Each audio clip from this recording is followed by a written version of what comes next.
Happy Tuesday morning, everyone. Welcome back to today's Emotion Devotion, Devotion number 2.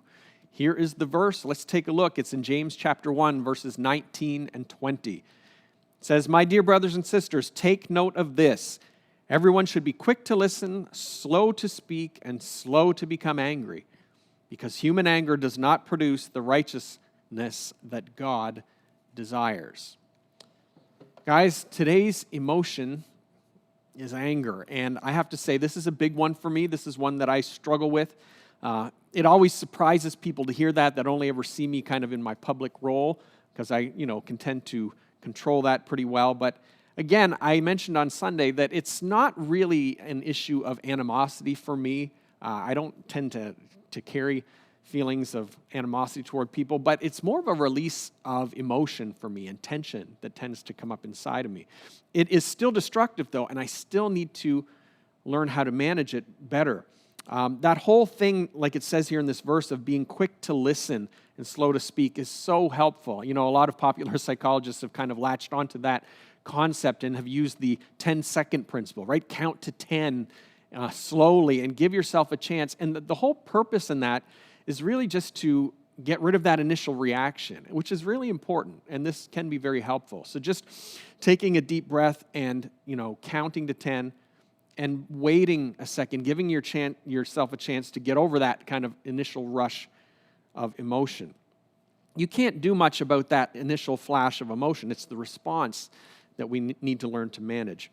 But outbursts of anger can still do a lot of damage. We need to get these reactions under control. Once we have them under control, then we can actually start diving into what those causes of the emotion are and really doing some work in that area, which is also really important. So I want to ask you this morning, have you done a little bit of research into your own anger? What is the source of your anger? When you're getting angry, what is behind that? So often the things that make us angry are just what put us over the tipping point. Sometimes we're like a glass that's so full of water, you just nudge it and it spills out.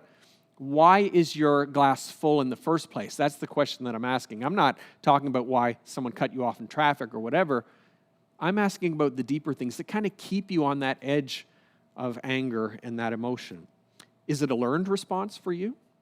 Is it something that maybe you learned because other people in your life, maybe a parent or someone that was a role model for you, acted that way, and you kind of learned it from them? The Proverbs talk about that. Are you bitter about something? Sometimes we have bitterness that creeps in our lives. We're not even sure where it came from, but it gets in there, and all of a sudden we're just really angry about certain things. We need to take the time to kind of follow that vine and those roots back and say, where did this come from? Where did this start? Are you feeling controlled? A lot of psychologists will say that we, experience anger when we're feeling controlled, and maybe you need to look at that and say, oh, yeah, there's some areas in my life where I feel controlled right now. I feel like somebody else is steering my ship, and I want to be in control of my own life. Whatever it is, try to get back to the source. I would encourage you as well, if anger is something that you really struggle with, get some counseling for it. Some of these things are bigger than you, and they may have grown over time, and it's just going to help you a lot to have someone with an outside perspective to kind of help you manage that and get it into a better place. You can connect with me. I can direct you to someone, whether it's someone here on staff or other professionals. Different people have different budgets for this kind of thing, but we can help you with that.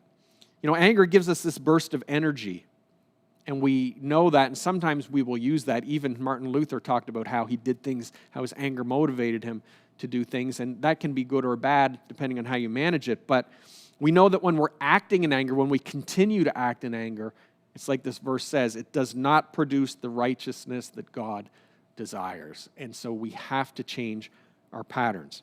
Remember that ledger that we talked about on Sunday, the productive versus counterproductive, the fruitful versus unfruitful.